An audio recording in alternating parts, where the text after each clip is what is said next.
Welcome to the DLLS Rangers Weekly Podcast, now part of the All City Network. Hit the subscribe button for YouTube and also become a DLLS diehard at www.alldlls.com. Now here's Jeff and John. Hey everybody, welcome to the DLLS Rangers Weekly Podcast. This is episode number 5 of our new podcast that's come out with DLLS All Sports. Go to DLLS_sports or go to at DLLS_sports or DLLS_Rangers on most of your social media outlets. Look, hit that subscribe button down below. Go to the YouTube channel for DLLS Sports and hit that subscribe button there. Every like and subscription is free, and it helps us. So help that go right there. Today, guys, it is episode number 5. Carlos Cardoza is going to join us. He is the minor league manager of the Frisco Roughriders, the only full season affiliate to make the playoffs this year. Yeah. And he'll be joining us shortly, but we're going to do a minor league recap. We will do a big league segment, a short one that's going to be at the end. A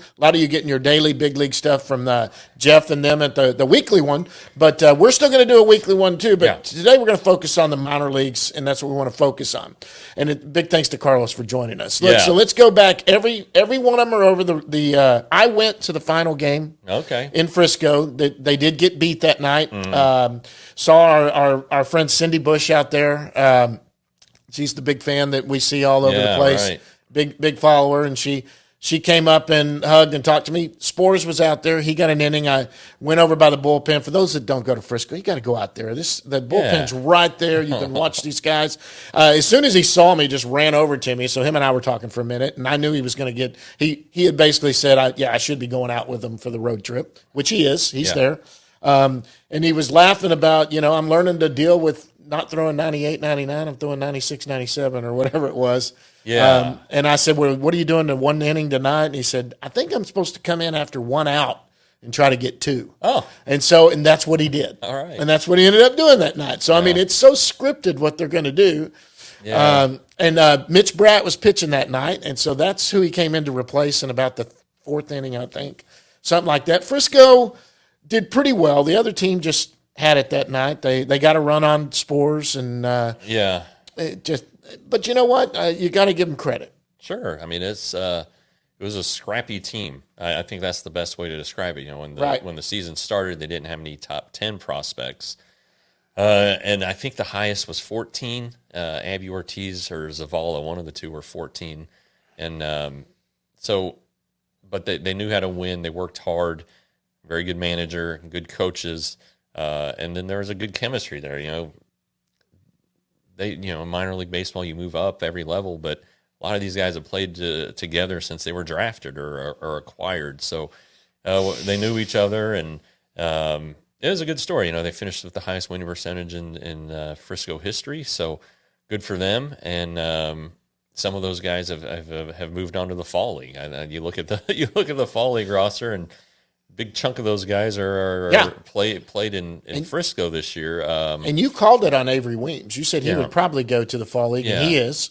Yeah. So let's just run it down real quick. Okay. Avery Weems, Mark Church, Josh Steffen, Leandro Lopez, and then the other pitcher, Skylar Hale. So the first 4 were injured this year at some point and need to get innings. So that's why they're going to Arizona, and they're good. And then Skylar Hale's. He pitched a full season as a reliever, but he needs to work on his slider. So he's going to go out there and work on his slider. I think that Church and Hales are likely to be in the major leagues next year, just with their stuff and everything. And then not a ton of position players. 3, Alejandro Osuna. Right. Osuna, not Ozuna. Osuna, who is the Rangers minor league player of the year. Max Acosta, who had a really good second half for Frisco, and then Cody Freeman, who was the defensive player of the year for Frisco. So those 3 had a good offensive season, though. Good offensive season, too. So those 3 were Frisco, and then Hales finished at Frisco. Weems was supposed to be at Frisco to start the year. He hurt his finger and had to have surgery.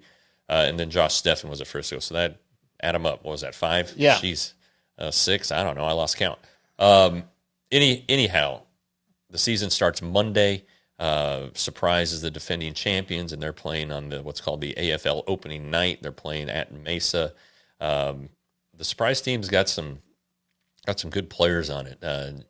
Jack Castiglione from the Florida guy, the first-round pick for the Royals, he's going to be out there. So it's worth your time if you live in the area. If you're in the Phoenix area or in Surprise, you've never been, stop by and catch up on these guys because it's pretty good baseball, and the teams that come in all have top prospects on it. So right. Anyway, and then let's run down just for memory's sake. I just hit on two of them, but the players of the year or the minor league award winners this year. Osuna.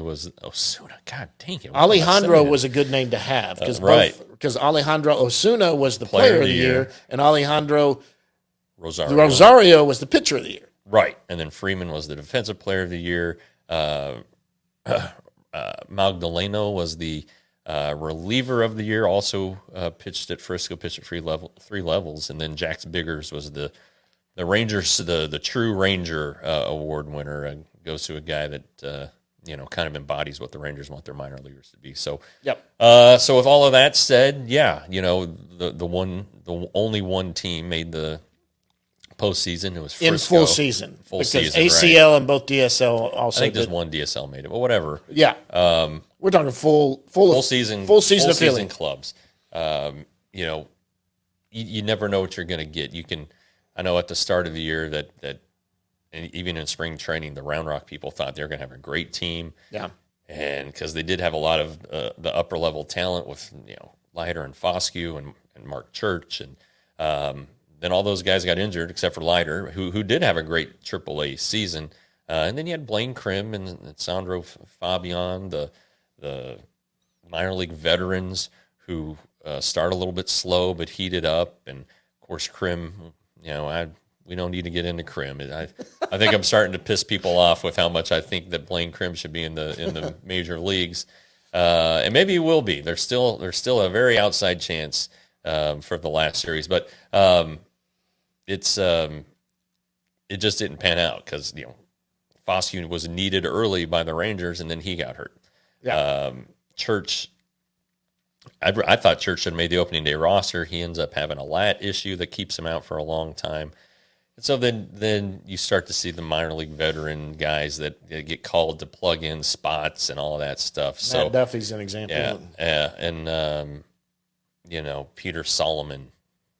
They were signing guys who were minor league free agents or an independent ball, trying to just pad out the roster so that you didn't have to move up any guys from AA before they were ready. Probably a disappointing season for Sam Huff when all is said and done. Dustin Harris, who is on the major league roster right now, good for him. John Ornelas, good for him being in the major leagues and getting playing time with Josh Young hurt.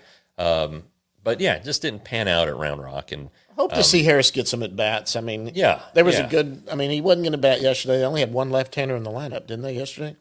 Yeah, it was a low against that lefty that the A's started, and really, I'm going to guess that Ornelas and Foscue had seen him, and Fabian had seen him because Las Vegas is in the PCL. So anyway, but. Round Rock runs a tight ship down there. It's a great atmosphere. They always have great giveaways. It's nice to have Nolan Ryan in your back pocket if you need to have a giveaway. Yeah. Chris Almendaris, Tim Jackson, they do such a great job down there, and they're so hospitable to us when we were there in late May and early June for a couple shows. It's can't say enough. All that they do, though, Chris and Tim don't control the roster. Right. So you're just kind of, whatever happens. You put on a good show and hope for the best. And Carlos, Carlos can be on here with us soon, and you got to give a lot of credit to these guys. Look, their job is always to try to win, no matter what you are. You want to win, that's what you want to do. Yeah. But you really don't control your roster. Yeah. Your roster, you are at the mercy of what the big league club tells you. It's all about development. Winning is what you want to do. You want to set a winning atmosphere, and Frisco did that. But you've also got players where you're told he can't pitch tonight, and this guy needs to get 2 innings, and you need to throw him in this situation, which we just talked about with the Josh Spores. in a playoff situation. Right. And he's like, hey, by the way, I need you to get Spores to come in because it's all about what the big league team does. It is. And Carlos manages that tremendously, but they love him there. Yeah. Every player loves Carlos. Well, the whole organization. Well, yeah, I know the organization does. He works. Those kids work hard. It's hot in Frisco, and he preaches the fundamentals. They work on things daily. They'll have a big fundamentals a day, once or twice a month, where they're out there grinding and going through situations and all that stuff, and going to stations, and it's really a good job. And he's kind of moved up too. These managers and coaches will move up as the players move up. And because he was with Hickory, right? He's been with down east. He's been to all of them, and I think ultimately he ends up on a big league staff somewhere in the game. He just works too hard and is too passionate and too good of a guy. I kind of think about I guess the comp in my mind is Tony Beasley. Yeah. A guy that everybody loves, a guy who works hard. Bees throws BP to this day, and hits grounders, and can coach infielders, can coach outfielders, can coach base running, all kinds of things. And I think Carlos could find a fit on a staff somewhere, and still a young guy, and he fights for his players, and the players just love him. And I think that's probably part of the reason why Frisco was so good. They again, last year entering the season, they had Baseball America said they had the most talented team in the minor leagues, and then this year not so much, but they found a way. Cody Freeman, not a top 30 prospect, but he can play across the infield. I think he had 50 extra base hits if you include the postseason. Got like Josh Hatcher, who was a 9th or 10th round pick. He had a good year. Had a really good year, batted 300, I believe. And then Abby Ortiz, he struggled, but then came on so strong at the end. Yep. Figured something out, and that's just a lot of that. Your manager sticking with you, working with you. The coaches down there too. I think it turned out to be the best team they had, and there was good development. Obviously, Teodo, great year. Yeah. Great year. Dane Acker had a good year. His first full healthy year. Talk to Dane that day too. Forever. And then, some good things happen there. And the roster does turn over. And you get guys who earn promotions. You do have some guys that are roster fillers at some point there, even in Frisco. But great season for them. Well, that roster altogether was basically. I was looking at the top 30 prospects, and I'm looking at all the guys that are on that Frisco. I mean, you go in the MLB pipeline. Let's look at it. Skylar Hells was there. Acker's there. Josh Steffen was there. Figueroa. You got Cole Drake. You got Mitch Bratt. Osuna. Both Osunas. Then you got Cawley, who ended there. I saw Cawley while we were out there shooting baskets. He didn't play, though. Yeah. He kind of did what you thought, just kind of be around it and be up there. Winston Santos was there. You had Teodo. You had Rosario, Sebastian Walcott. And then you had Rocker was there and then got promoted up early. I mean, there was some, but I'm talking when I was there the other night. Yeah. Most of those guys were there. And it was real fun. I got to talk, Sebastian Walcott's parents were there, and I was sitting down. I always go down and sit right by the dugout for the first couple times at bat just to watch them. I always walk around the stadium while I'm there. And they were sitting right behind me, and I didn't notice who they were until he got out. And Dad kind of huffed and got up and walked away and said something, and Mom said something. I looked back and I go, oh, my gosh, that must be their family. Yeah. So I leaned back and asked, I said, are you Sebastian's mom? She goes, yes. I go, well, I'm with, DLS. I said, he was just on our show. She goes, oh, yeah, we saw that. Yeah, that was good. We liked that. And I said, so were you guys here all week? She said, we'll stay as long as they keep playing. Okay. We're going to play and do all that. She's very pretty. And, he's got a brother you were talking about. Isn't he like He's older. He played in some small college baseball. Or something like that. But they're like huge, right? The mom's like 6'2". She's tall. Yeah. I could tell she was taller than me, and Dad was – I didn't talk to Dad. He had got up to go get a drink or something, and brother was there, and they're just a sweet family. The dad's 6'5". He played semi-pro basketball. Basketball or something. Yeah, but they were a nice family. They were really, really nice, and and funny. And so, and then, I go out there by the bullpen. I was talking to Spores and I talked to Acker, who the big Oklahoma-Tennessee football game. Oh, yeah. I said, where are you watching that tomorrow? And he goes, hopefully here. Yeah, right. Yeah. They want to win. He goes, hopefully here. Right. And he goes, I'm hoping that we're coming back here to do that. And I was like, oh, that's true. And so I saw, that's the first time I'd seen Cole Drake in person. I hadn't talked to him, but Cole Drake was there, and he had pitched the night before, I believe. Right. But, man, what a talented team. And in AAA, you just go through the whole situation. I think, did everyone end with the winning record except maybe down east? Well, you're the record keeper. I know. I didn't look today because it's over. I didn't look it up again. You know what? I may have my old one back there. Hickory down east was the only one that was under 500 in the second half. Okay, I have to do it all, and that's typical. That's not unusual for a team that at the bottom starts having 18-year-olds and 17-year-olds on its roster, and your guys get moved up that were kind of your guys at the beginning of the year. They're getting moved up, but I think the big, if you're going to look at something and praise something about the minor league season, you really have to look at.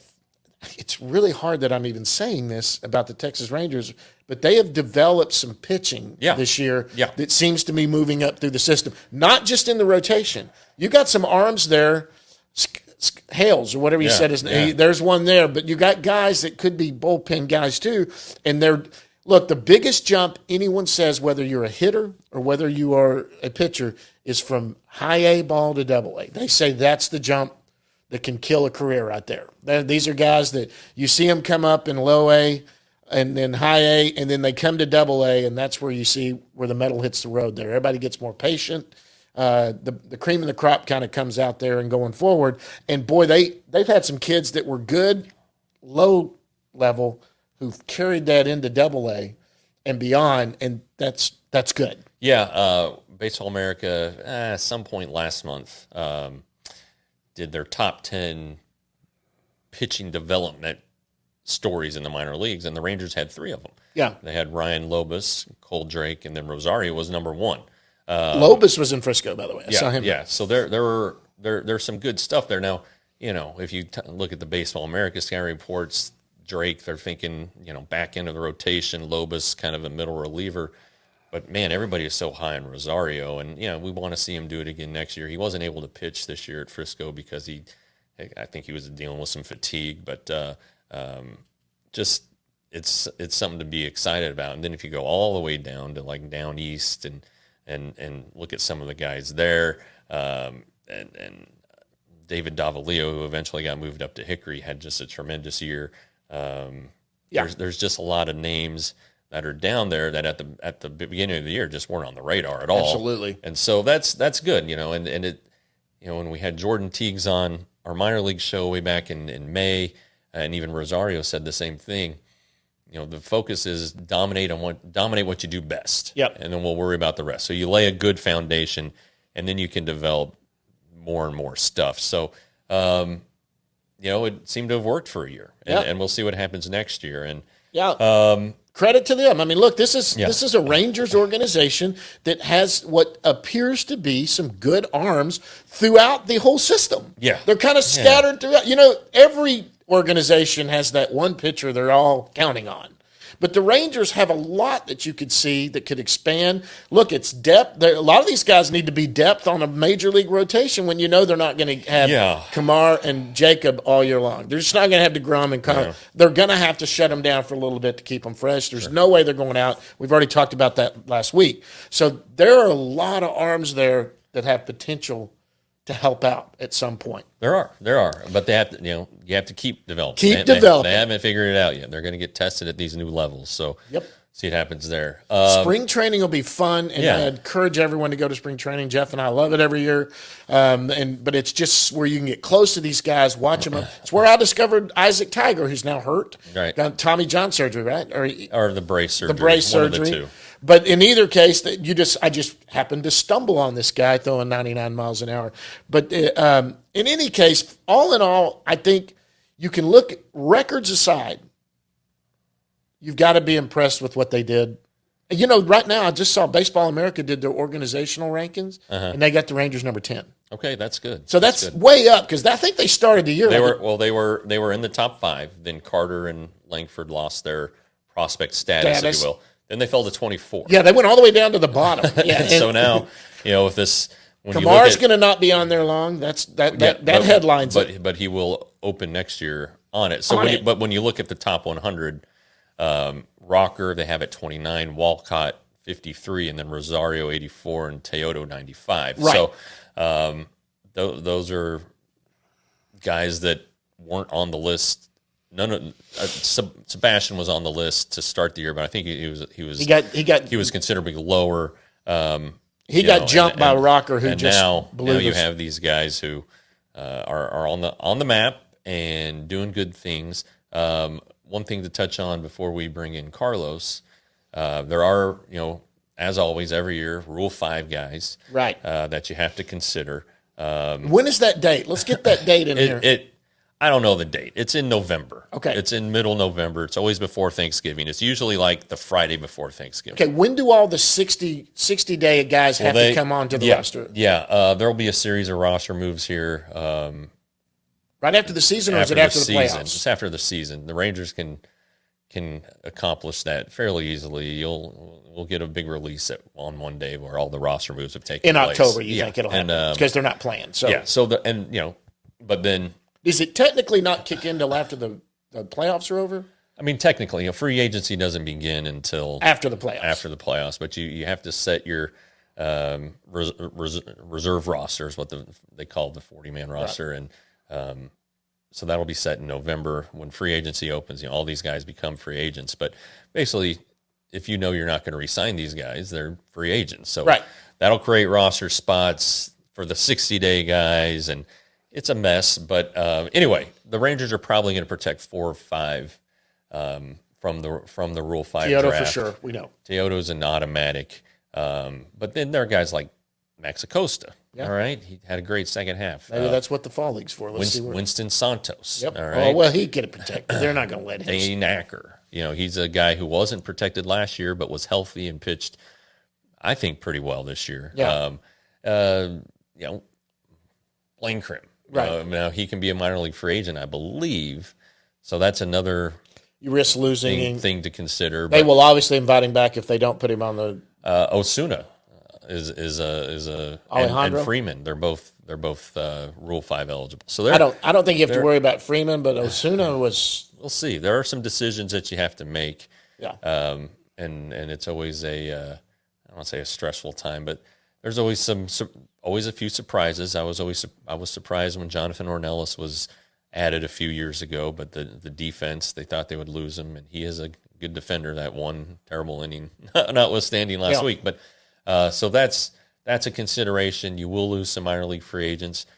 You'll sign some minor league free agents. Those are very frequently not reported unless they come with an invitation to spring training, right? And so the big league club will announce those, but usually you got to scour the minor league transaction wire and all that stuff, or hear secondhand from somebody, or even directly from somebody. So, and then winter ball, that's always going to be a thing.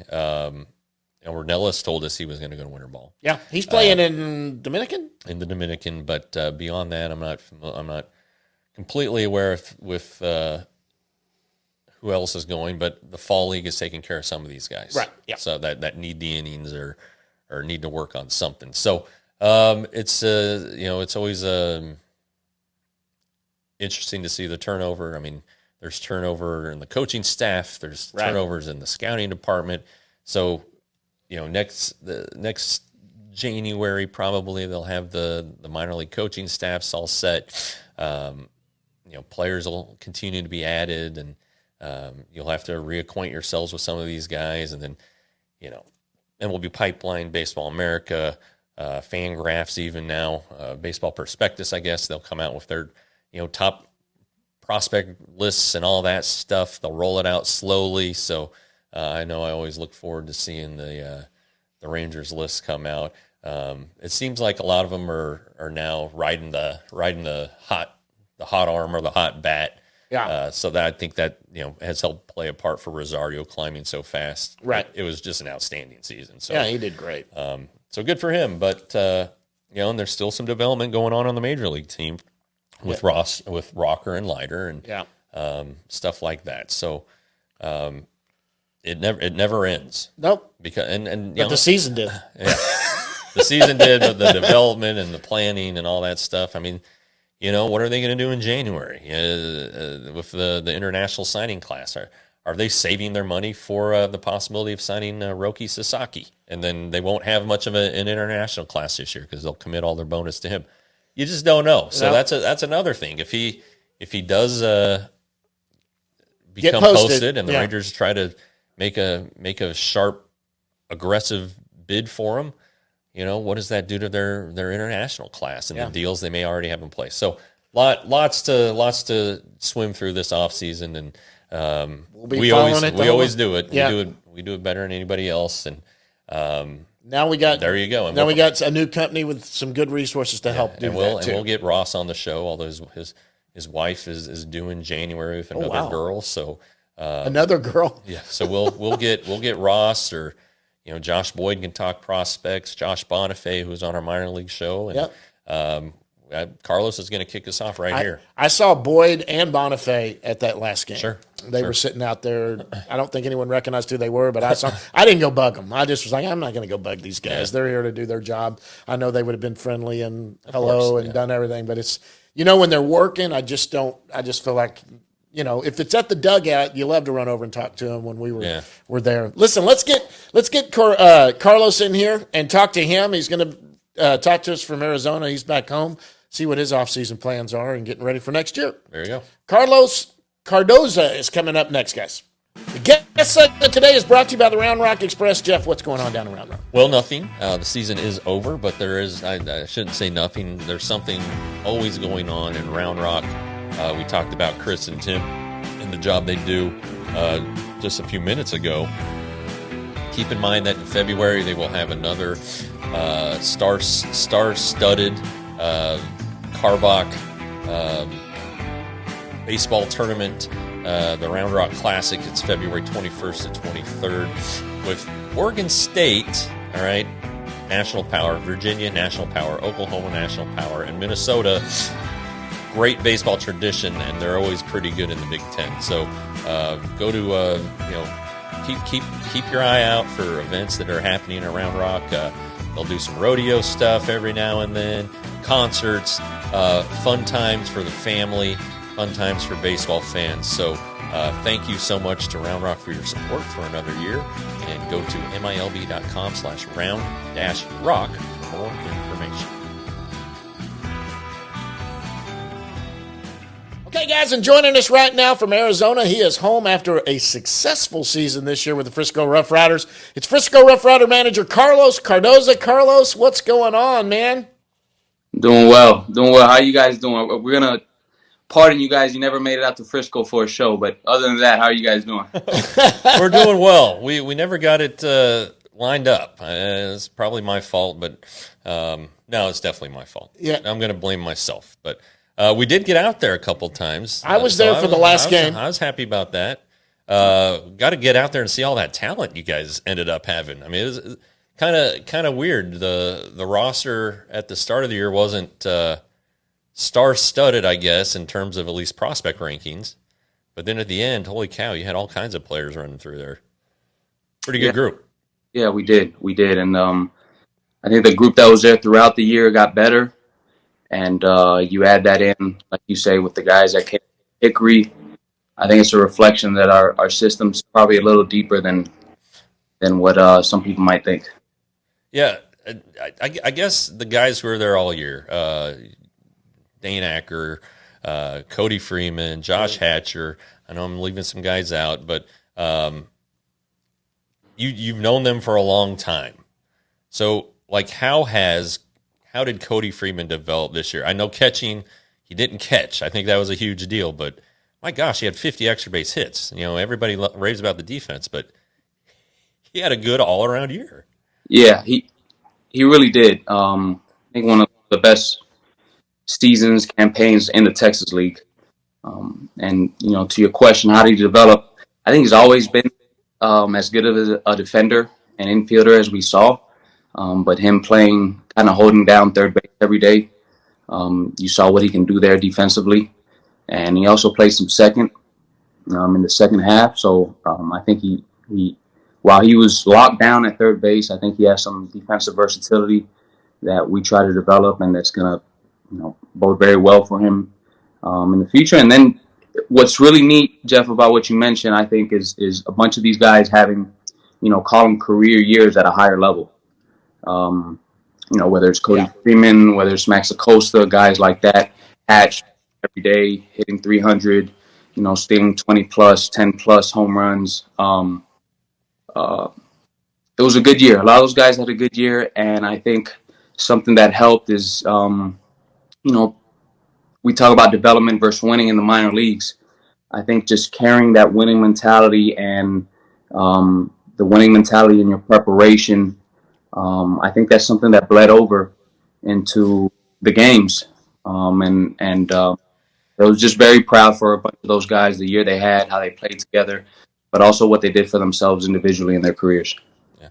I mean, ultimately, and John and I were just talking about this before you joined us, minor leagues is about development. And kind of you're at the whim of the big league team because, Josh Spores had to pitch in your last game, and maybe, Mitch Bratt would have gone a little further. I don't know. But part of development, though, is learning how to win. And you guys figured out a way to win a lot of close games. How's that going to help these guys and the organization going forward? Yeah. When you mentioned that, two things I think about first. One, you got to have good players. Yeah. Yeah. Secondly, but I think that winning and development aren't mutually exclusive in the minor leagues, and we know that the goal is to win and sustain winning at the big league level. But when I say it's not mutually exclusive, is that I think winning in the minor leagues, it's not about lineup construction or platooning or pinch hitting, pinch running. I think it's more about just the attitude, the grit, and the effort that it takes, to play the game of baseball day in and day out, and to play, 160 plus, which is the aim for all these guys when they make it to the big leagues. And I think to use something that Corey Ragsdale said to me back in 2016 or 17. Oh, jeez. Yeah. We're going back. Yeah. One of the aims is to develop players that have the desire to win, and to develop the desire to win, in our players, in our teams. And that's something that's going to inform our day-to-day, and it's going to inform how we prepare. And that preparation, along with the gameplay, is ultimately what's going to lead to these guys developing. Yeah. I think it's very clear that you develop good players and they win, but I think there's a lot more that goes into that. And that's where the art of coaching and team chemistry plays a big role in that. Yeah, playing close games helps. I really think the extra innings rule with starting the runner at second base helps because, if you want to do what the game asks you to do, you got to get that guy over. Depending on who you are and where you are in the lineup, get that guy to third, hit fly ball. Just do little things like that can help get you the run that you need. And that's kind of the element that sometimes you see missing in the major leagues. These guys are, don't want to give up outs or whatever it is. It depends on if you're home or on the road also, but still, you still see it to this day. The players know if you get a guy over from second to third with no outs by hitting a ground ball to second base, everybody gives the guy high fives when he comes to the dugout. Yep. I mean, that's winning baseball. Yeah. Yeah, no, it absolutely is. And it's funny. We had a project we had to do a couple years ago, and we had to, on a go inside here, had a manager call with Bonnie and we get in and we had to talk about things in the off season. And one of the themes was situational hitting. And you break down the run expectancy metrics situation in per inning, and the biggest swing in run expectancy is having a runner on second with no outs versus a runner on second with 1 out, and a runner on third with 1 out versus a runner on third with 2 outs. Sure. Yeah. So that whole situation you mentioned about moving a runner, it is important, and playing close games are important. I think playing close games highlights, CY talks about playing with joy and enthusiasm and passion. And, what does that mean? For me, it means having players that are bought in and understanding of how every pitch can lead to a win, or every pitch can influence a play or situation that leads to a win. And, a run to first is worth the same as a run to eighth, or a run to eighth. And playing with that mentality, playing with that mindset and that understanding of how one run can affect the game, which can affect the series, that's something we try to teach in the minor leagues, and that's something we try, to develop in our players, which hopefully leads to being in close games.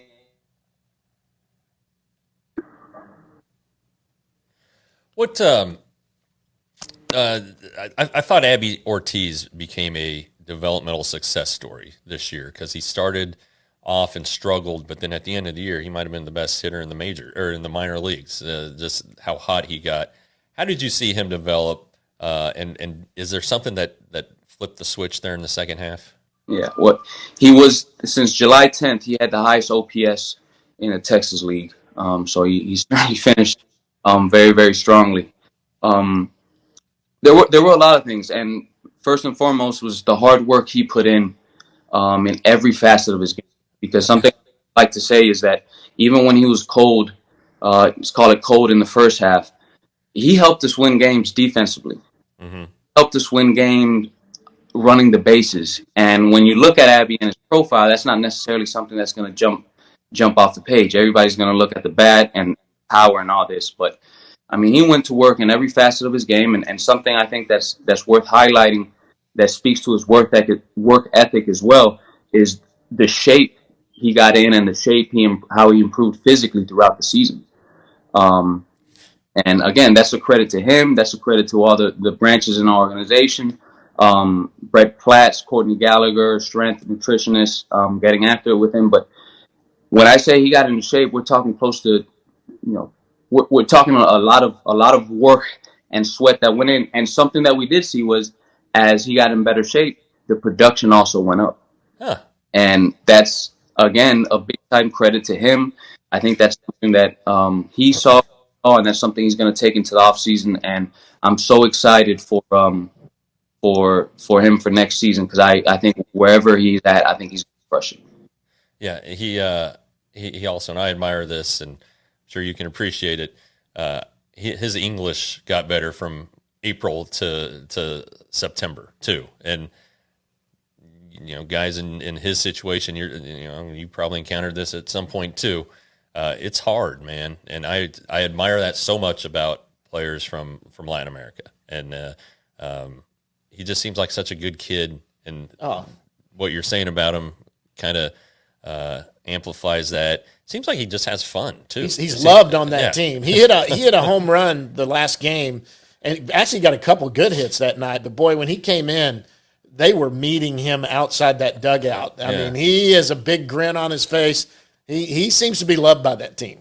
Yeah, and great kid, great family, great parents, great work ethic.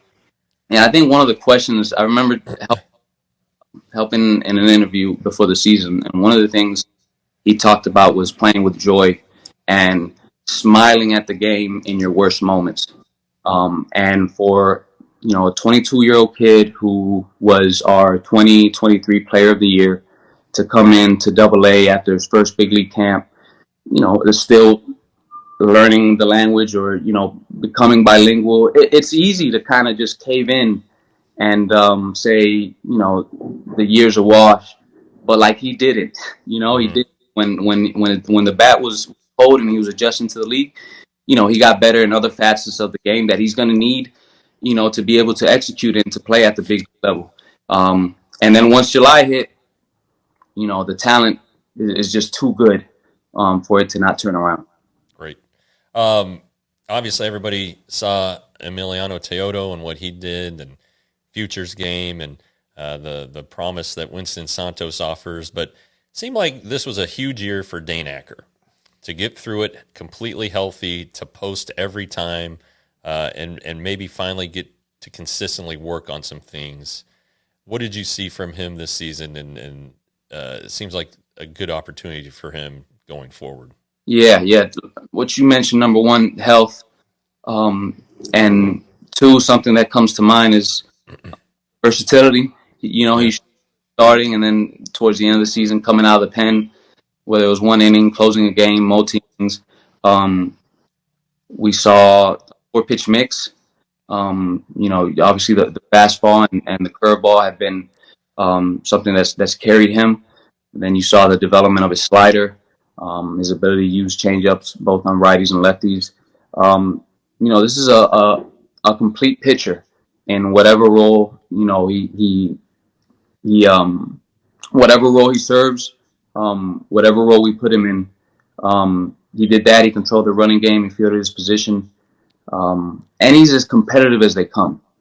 And those are all very, very good ingredients, whether you're going to start or however you're going to be using. I know he's a Rule 5 guy, and he put himself in a good position. Another one of these guys that put themselves in their good positions, individually. Yeah, I mean, we were talking about this beforehand too. I mean, Osuna is Rule 5. Freeman is Rule 5.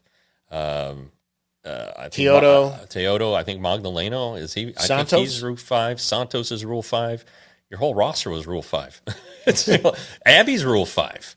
So yeah. I mean, he's going to get added to the roster. It just you can't afford to lose a lot of those guys. Yeah, you're taking a chance if you don't protect them. I think Acker's got to be protected. I'm not going to put you on the hot seat there, but you guys have a lot of guys to mull over here. Yeah, and as a member of our system, I also say some of the guys that are at the end of their first player contracts who are up for free agency again, whether that's Cooper Johnson, Caper Rodriguez, the guys that still have ceilings, if you will, or guys that are key contributors on every club they've been at.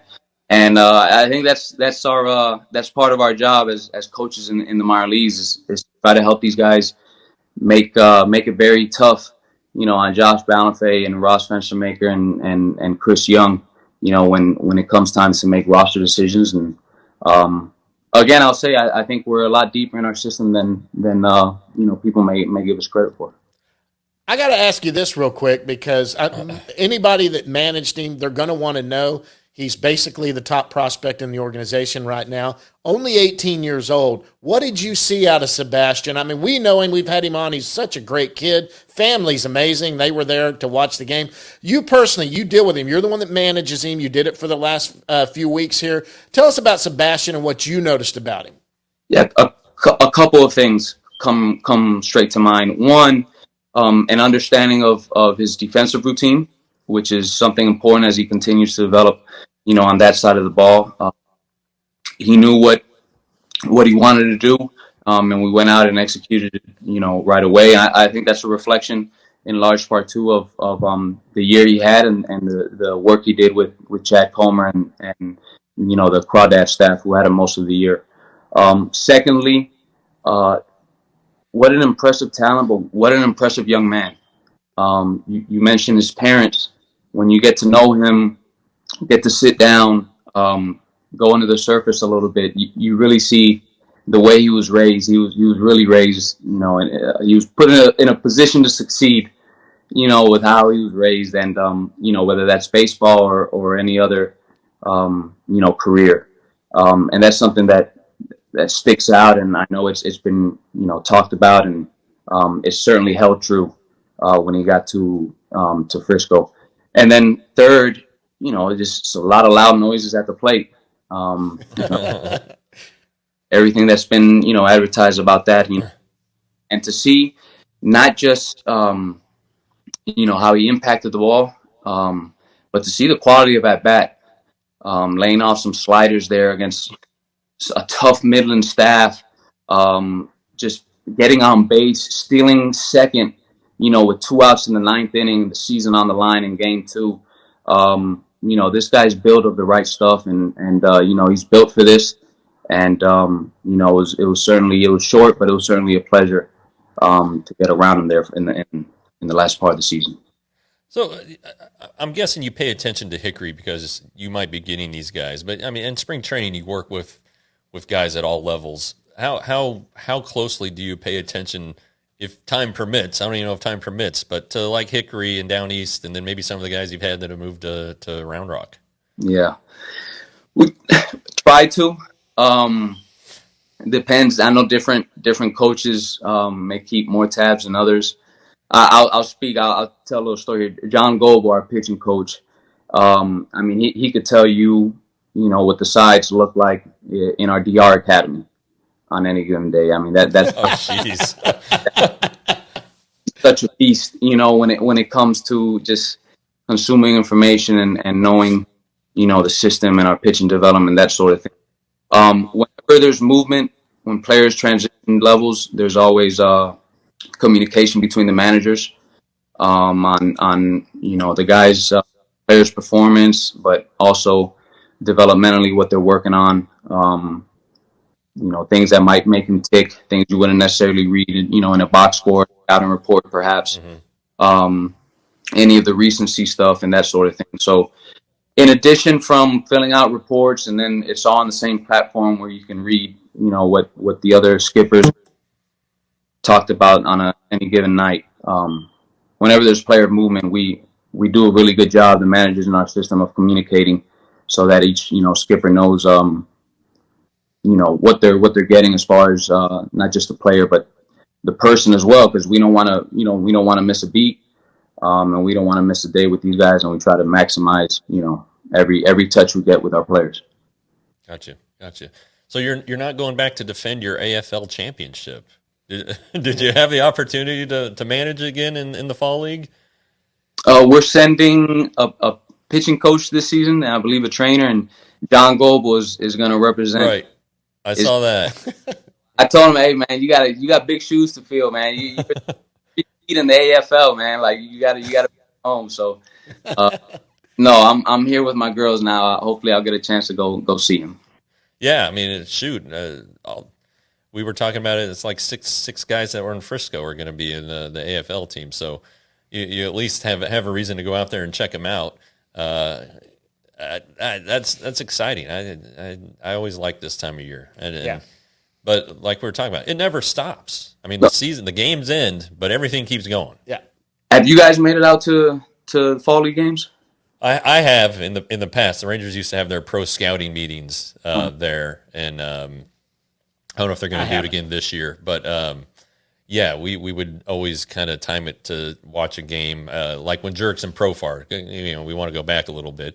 After he had his surgery, he played in the fall league, and the Rangers were watching him daily, and I watched him play a couple games. But yeah, it's fun. I mean, I really. And it can springboard these guys. A good spring or fall can really get them going for the next season. Yeah. And something there's a showcase nature to the league, of course, with schedules roll out in the game. It's a 6-week league, and as much for coaches and for players on top of playing against some of the best. You also get an opportunity to make what you want of it, and as far as the work and continuing to develop, the competition itself is going to make you better. Yeah, you're either going to the guys that go to this league, they're going to rise to that level, and perform. But also, I'm excited for John and his opportunity to continue to work with. Not just our pitchers, but also pitchers from other organizations. That's one thing I heard last year when I was reaching out to different clubs, talking about, how much do you want your guys, working? How much do you want? What do you want them working on? Except talking to the players, and it was interesting. Some of the farm directors saying, no, we want them there. We want them exposed to different coaches. Push them as hard as you want. And these guys that are going and representing each organization, they're good players, and you got to they're going to want to work. As long as you approach it the right way. And like I said, I'm excited for John. I'm excited for our guys going. I'm excited for Josh Stephen, to get back out there and continue, working with John and showing what he can do. So, it doesn't stop. It doesn't stop. Yeah. Well, to your point, Teodo got the most out of his experience last year, and it scouts saw it and opened their eyes, but then it catapulted him into having this tremendous breakthrough season. Yeah, so springboarded. Yeah. I didn't get some from last season, but in 22, the following year, 11 players debuted from that roster. Oh, wow. Oh, cool. And I think, the number climbs every year. So it's, it's definitely, a step for these guys. And everyone that's going is representing us is more than well-deserving. All right. Well, don't spend too much time at the ballpark. You got to take care of yourself, but take care of your girls, for crying out loud. Yeah. Hey, one question before we get him out of here. Okay. I got to get him out of here. Look, we've dealt with you, Carlos, out there in Frisco. You've been up and down this organization. One of the nicest guys I've ever met in my life. So I have to ask, you've managed a while. Have you ever gotten tossed from a game? Yeah, definitely. Definitely. Too much at times, actually. Tell us a good story. Come on. You don't have to use the umpire's name, but what did it? I don't know if I should be talking about this stuff. I'll say this: I happened to get tossed on consecutive July 4th games. Really? I didn't. They were talking about if this was going to turn into a tradition and that sort of thing. I'll say this, from my knowledge of knowing you, if you got tossed, you were right. Hey, I mean, we're all trying to get better. Players, right? It's tough to umpire. We have sympathy for umpires.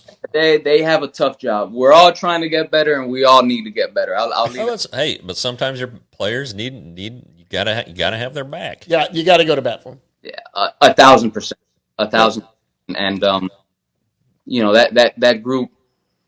The group we had and how they play, they probably deserve for me to get tossed a couple more times. Awesome.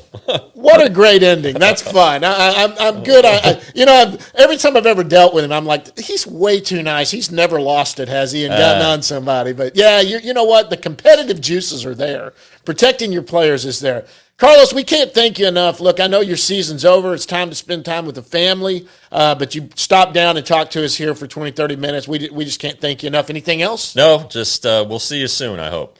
Perfect. No, thank you guys. Thank you guys for the support as well throughout the season. You got it. That's Carlos Cardoza. Hey, we're going to go to the big leagues now and talk about that right after this, guys. Okay, guys, the final segment for today's episode is brought to you by the Frisco Roughriders. Jeff, what's going on down at Frisco? Well, the season is over. John, you mentioned earlier you were there. Carlos talked about it too. Great season, and then always a good time there. And always one of the leaders in minor league attendance. Whether they have a good team or not, it's a good time to always go out and take the family out to Frisco. Just because the season's over doesn't mean that the ballpark is going to be dark. You can host corporate events there. You will see minor league or college baseball again in February. Always a good tournament. Opening day in 2025 is April 4th against Corpus Christi. Should be another fun season. Going to be a lot of talent. I'd imagine Sebastian Walcott starts there. So check out the Frisco website at milb.com/Frisco. Big thanks to Carlos Cardozo for joining us there. Now we're going to actually do our big league segment. Again, guys, don't forget to hit that subscribe button down there if you haven't already done it, and hit those likes if you enjoy the show. Also, comment anything you want to. I'll always try to respond to any comments we get on there. Yeah. Look, we're going to talk. Wait. I think there are a few leftovers we didn't get to there before Carlos came on. Just a couple of minor league things. We talked about all the successes. There are a couple things though that probably didn't go right. A couple players to wonder about, but I think Aaron Zavala, he actually didn't have a great year. He isn't that far removed from injury. I think it affects hitters a lot more than you think. The good news is he finished strong, and from everything we're hearing, he's already ready to go, wants to get back, thinks that he's back to where he needs to be. And that's a bat to watch. And so that's a good one to watch next year. He is Rule 5 eligible. Don't know that there'll be a lot of takers on him, but the Rangers remain high on him, and he has all the elements to be a really good hitter. And I think that the further you get removed from injury, the better you feel mentally. And I think he's about to turn that page. One other name before we get to the big leagues is Brock Porter, who was the second round of the second pick the Rangers made in 2022, the fourth round pick. Just first round talent.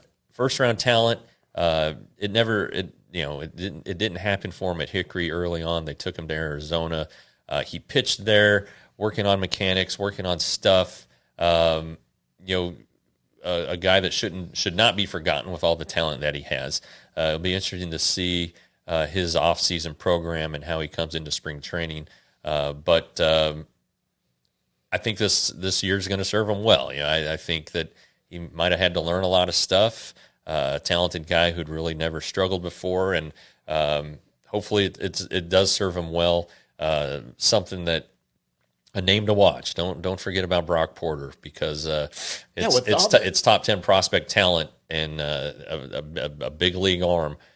Just got to harness it and get it going. He's still a young guy, and maybe this gets him on the right path. Yeah, no kidding. Okay, let's talk big league stuff. Last week we talked about, they're finishing up this year. They're in Oakland today. Kamar Rocker, he's probably already pitched by the time even the audio gets out here. This will be his last start of the season, I'm assuming. Yeah. It is. They don't have enough days to do another one. So I'm assuming that going into the offseason is going to be great for him. Have a full season healthy now. Same with Jacob deGrom. Coming into, I guess, is deGrom starting tomorrow night in Seattle? Yeah, Anaheim, I believe so. Anaheim. Why do I have Seattle on the brain? I don't know. But he's starting in Anaheim to finish the year there. We talked about rotation stuff last week and possibly what they could do going into the offseason. I want to get into some areas this is going to be a shorter segment, guys. If you're watching the DLLS daily podcasts of Rangers, they get a lot of it, and we'll always recap stuff during the season, Jeff and I. But today we wanted to focus on minor leagues. I'm going to, instead of recapping what they've recapped, I want to kind of talk about bats and things going into the offseason, where they could go with it. There's a lot of talk about, so there's a couple of people that won't be here or will immediately be free agents. These are guys like Travis Jankowski.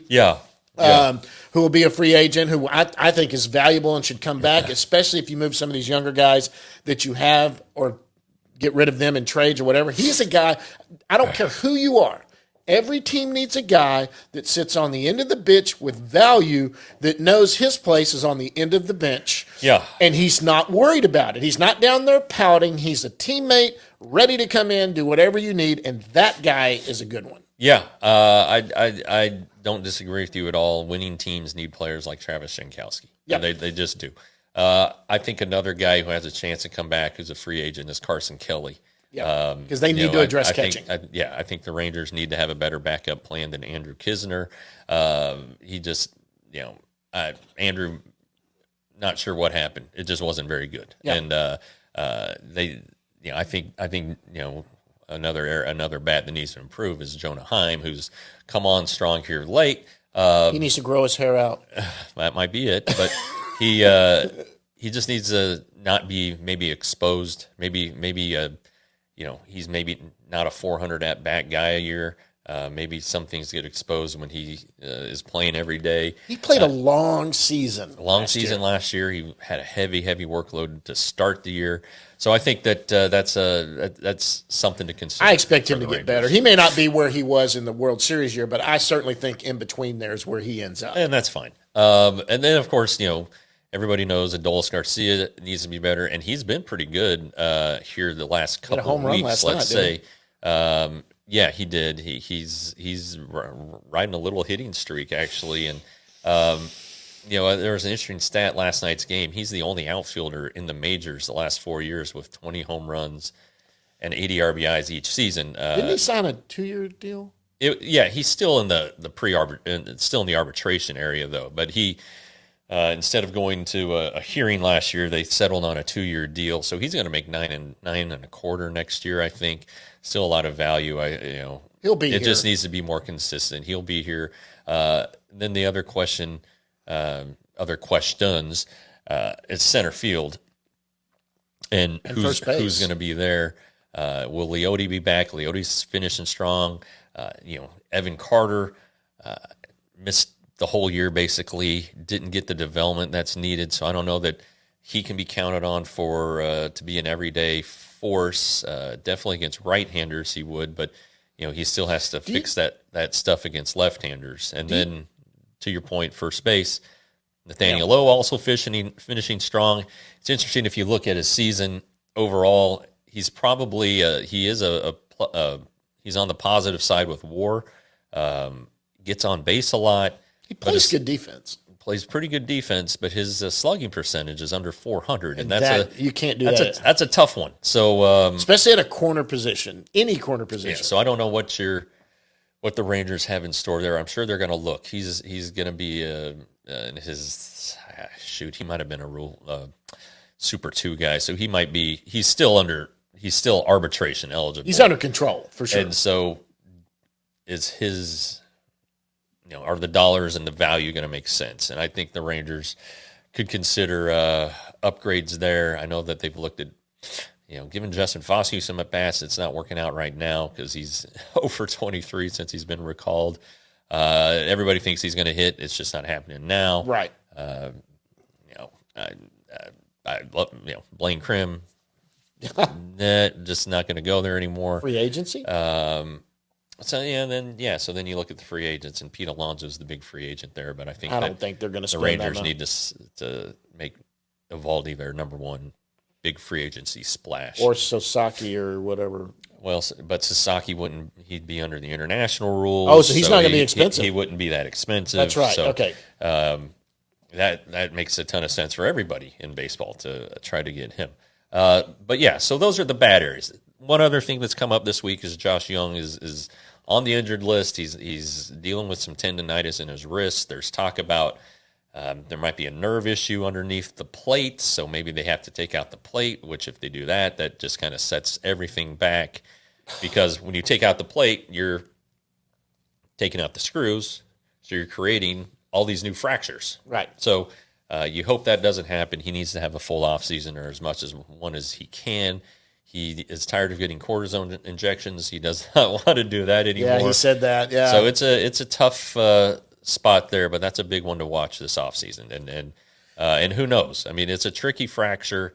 So it was worse. You remember the very initial thought after he broke it is, he's gonna miss like 6 to 8 weeks. Yeah. Well, then the surgeon got in there and saw that it was a lot worse than that, and then it became like 8 to 10 weeks, and then it became 12 weeks, and then it ended up being 18 weeks. Yeah. So it's not a clean. It wasn't a clean fracture. The bone shattered in that area, and it's going to be a interesting offseason for him. So that's another one to watch. But like the on-field stuff, I think we hit center field, Adolis, catcher, and first base, and those are the areas where the Rangers could do some stuff they can via trade or free agency. Yeah, by trade, there's some guys that have increased their value tremendously. I mean, Josh Smith is obviously a valuable guy here but he's not a starter. I mean, let's be honest. If everyone's healthy, Josh Smith isn't a starter.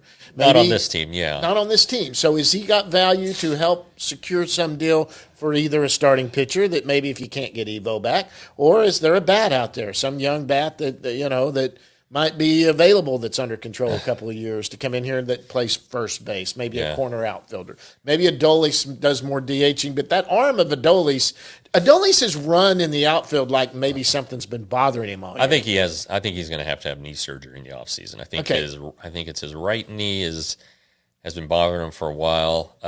He's taken some terrible routes just these last 2 games, and I think that might have something to do with the lights or something. You mean that old piece of crap stadium's not well lit? Something to do with because it's very uncharacteristic for him to do that. He hasn't looked ginger going back on balls this year. still making the plays. Still a good outfielder. It's just I just think that there is something wrong. So that's something else. You gotta worry about injuries and things. That's another one. But I think that'd just be a cleanup or something, and something that shouldn't affect him going into spring training. Well, let me ask. So let's go back to the Evan Carter thing. What do we know? Is he like going to resume baseball activity? Yeah, he talked about it on the last homestand, and it was like we were asking. I asked him about it, and he got very secretive and kind of dodgy, and he said, "Nah, we think we found the underlying issue," and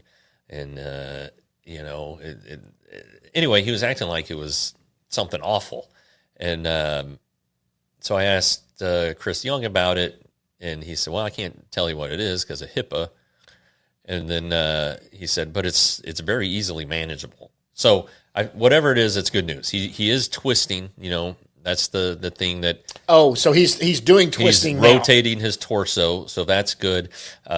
He will probably begin hitting at some point in the off season, and he expects that he'll be ready to go for spring training. No questions asked.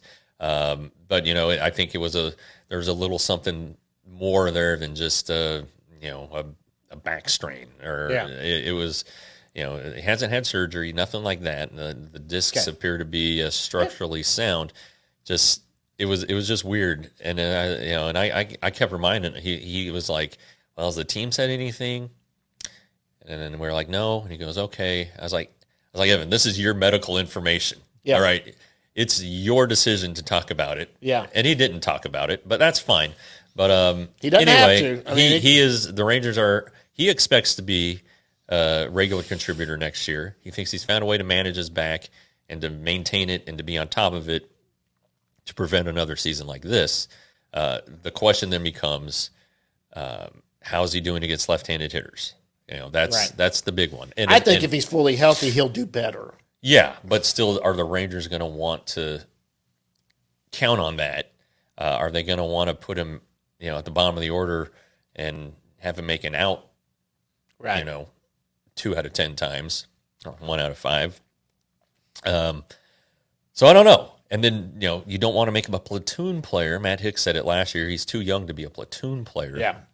He's still and that would take 22? That would take an extra bench spot. So I don't know. That's a pretty good question. But lots of off-season questions we're going to have to get into. So anyway, the offense, which has struggled so much this year, it probably really does need to be a priority. I'm going to guess that Donnie Ecker and Tim Hires are going to, if I'm sure they have already, evaluate their process and figure out, what have they done. I know that they already know, like they wanted Dolis's swing to be shorter, and he's been working on it. You've seen a lot of pull. His last few home runs have been to the pull side. Yeah. So he's getting around on the fastball better. Okay, great. He needs to be better on the fastball. The whole team does. Justin Foscue, his bat needs to be in the strike zone more. And if you look at his stance, it's different. His hands are higher now, and I don't know if that helps him keep the bat in the zone longer or not. He's had some decent at bats the last couple of nights. Yeah, not a lot to show for it. He hit a couple balls in the wall, but they're not the only ones. Obviously, we've talked. They're not giving up on him yet. Good Lord, he's too good at bat. No. He just got to. I mean, look, there's a point where you're like, okay, maybe it's going to be figured out somewhere else. But but right now it's too soon. Or maybe they're figuring it out now. You get to the major leagues, your flaws get exposed, and now let's fix the flaws. Now you got to fix it, and he's talented enough that he's going to be able to do that. All right, we're about to get out of here, but before we do, playoffs are about to start. They are. So tell me, who do you think is going to end up in the ALCS, NLCS, and who's going to play for the World Series? I haven't looked at the bracket. Who do you think's coming out of the AL? Who do you think's coming out of the NL? I think the two best teams in the AL are and not necessarily in this order, the Guardians and the Yankees. Okay. I think the Cleveland bullpen could really cause some problems for a lot of teams. And then look, if the Tigers make it and they're the hot team. That's what the Rangers did last year. Yeah, exactly. Yeah. It's more like the 09 Rockies. Got in at the last minute, had to play a tiebreaker game to get in, and then ended up winning their first 11 playoff games before they ran into it was 07 before they ran on the Red Sox and got swept in the World Series. National League. Padres have been hot. Padres have been good. I'd like to see the Brewers, but I don't know if they have enough offense. Phillies? I really think it's Phillies Dodgers, not to go chalk, but they're hard to bet against the Dodgers lineup. Yeah. And then the Phillies do have pretty good pitching, but I do kind of worry a little bit about their bullpen, but they have a ton of offense too. Well, so you are a professional journalist. As a fan, I am rooting for the Orioles. I like that young team. I just think they're fun to watch. They were so friendly every time they came in town. They were willing to talk and do that. Their bullpen's a disaster. Yeah, that's the problem. But that's who I'm kind of pulling for. I want to see them do good. Of course, the Yankees, no way they can do it. I don't think the Astros are good enough to. Yeah, but it's hard to bet against them. Well, they find a way. That's for sure. My 7 daughter's straight ALCSs. My daughter's sort of dating a guy who is a huge Astro fan and doesn't hold back from letting me know that. Great. So, I'm having to deal with that, and, we'll make decisions on that later. Hey, guys, we're going to get that out of here. Once again, we got episode 5 in the books of the weekly podcast. Daily one's still going on every day. Yep.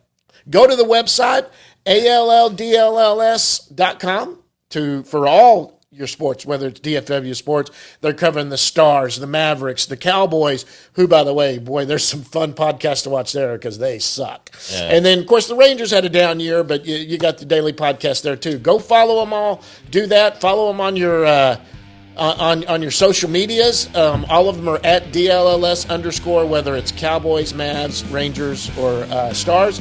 Go follow those guys, get to those podcasts. And, of course, we got our weekly show here that we're going to be with them. Lots of fun. 5's in the book. Off-season next week. Eventually, we're going to get the whole DLLS Rangers crew together, do a little what we think for the off-season. Till then, for Jeff Wilson, Carlos Cardoza, I'm John Moore. Guys, see you at the yard.